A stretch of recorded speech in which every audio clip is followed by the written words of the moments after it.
5 choses, bi'idnillah, si vous les faites, et si vous suivez cette vidéo jusqu'au bout, vous allez passer le meilleur ramadan dans toute votre vie.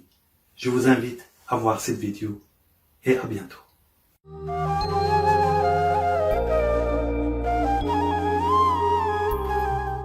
Première des choses, c'est d'être optimiste. C'est-à-dire, dès le départ, maintenant que le ramadan est arrivé, je vais me mettre dans ma tête que ce ramadan-là, je vais être le meilleur. Ce ramadan-là, je vais faire le maximum d'adoration. Ce ramadan-là, je vais m'approcher au maximum à Allah subhanahu wa ta'ala. Ce ramadan-là, je vais apprendre à lire le Coran. Je vais lire beaucoup de Coran. Je vais faire autant de bonnes choses que je n'ai jamais fait par avant. Comme ça, Allah subhanahu wa ta'ala va m'aider à m'en sortir, à éloigner toutes les choses qui sont des obstacles dans ma vie. Donc, optimiser, voir une bonne chose et vous allez, bi'idnillahi ta'ala, y arriver.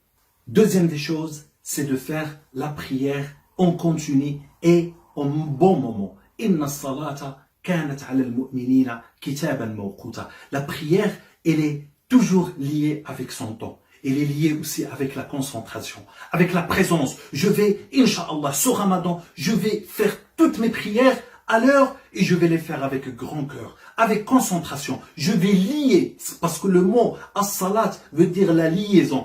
Je vais me lier avec Allah subhanahu wa ta'ala par cette prière.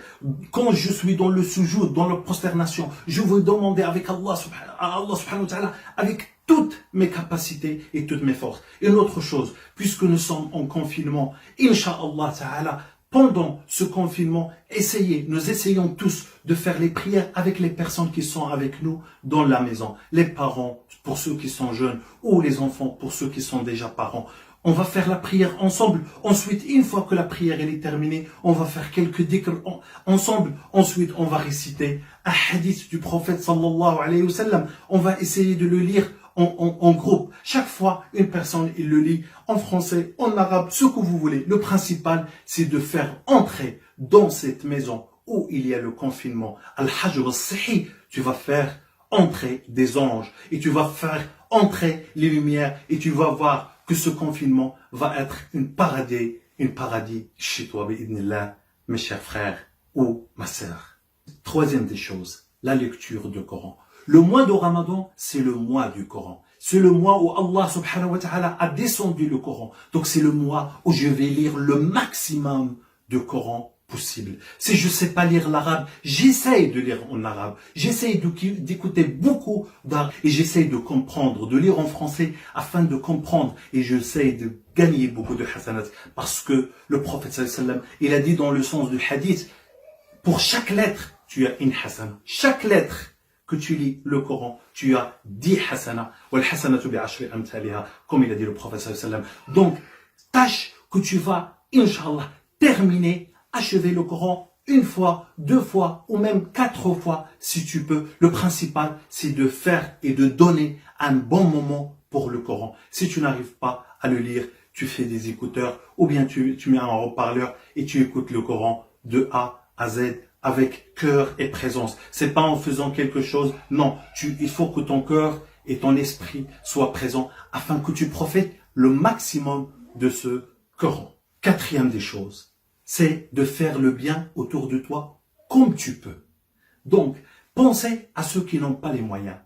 Nous, alhamdoulilah, la plupart, ils ont les moyens. Mais il y a des étudiants, il y a des gens qui n'ont pas les papiers, il y a des gens qui sont au bled, qui ont des difficultés, surtout avec le confinement, avec cette maladie. Donc, c'est le moment ou jamais pour faire encore plus de bien que d'habitude. Même plus que tous les ramadans qui sont passés, parce que ce ramadan-là est spécial. C'est un ramadan avec le confinement, avec la maladie, avec des difficultés spécifiques. Donc, il faut faire encore plus de bien et encore plus de sadaqa et d'aumône pour ceux qui n'ont pas.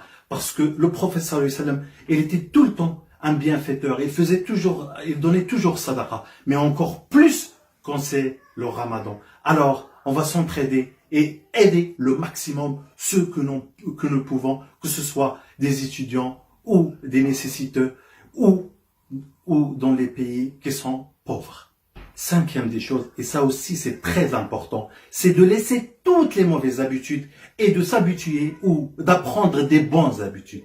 beaucoup d'entre nous suivent des pages n'importe comment. Sur Internet, par exemple. On suit tout et n'importe quoi afin de rigoler, afin de s'amuser, mais on suit rarement et on donne rarement de l'intérêt à un hadith ou à quelqu'un qui nous rappelle, que ce soit des choses de religion ou même des choses de médecine, des choses de notre vie, des aides pour l'éducation de nos enfants et ainsi de suite. Donc je change mes habitudes. Je m'intéresse de plus en plus à ce qui va m'aider dans ma vie, à ce qui va me cultiver, à ce qui va m'améliorer et me changer pour une bonne chose. Et non, je continue de la même façon comme ce Ramadan, comme les Ramadans qui sont passés. Non, ce Ramadan, je vais faire en sorte que toutes mes habitudes vont changer. Je vais choisir des meilleurs amis, même sur Internet ou même dans la vie de tous les jours. Je vais choisir des meilleurs amis afin de m'améliorer. Et c'est comme ça que je pourrai, bi'idhnillah